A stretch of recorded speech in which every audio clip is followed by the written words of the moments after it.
आम आज करवा चना डालीर तरकारी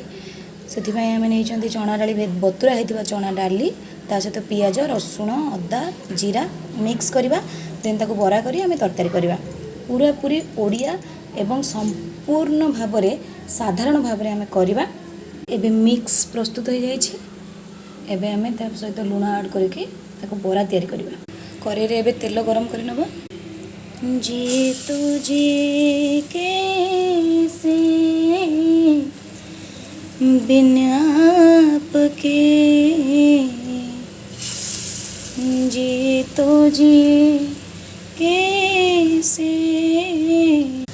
बरा ए रेडी हो जाइए आम मसला प्रस्तुत करवा तरकारी एबे नहीं जावा तेल भूसंग पत्र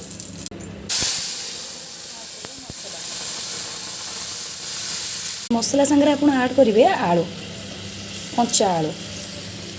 ताको टिके रेस्ट करने छाड़ी दिंतु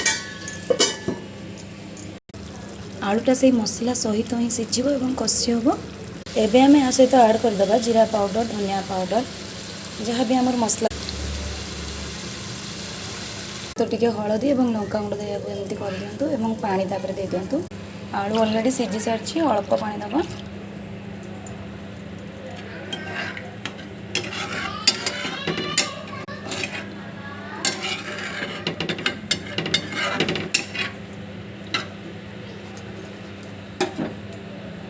सहित आम बरा को ऐड कर देखिए देखिपे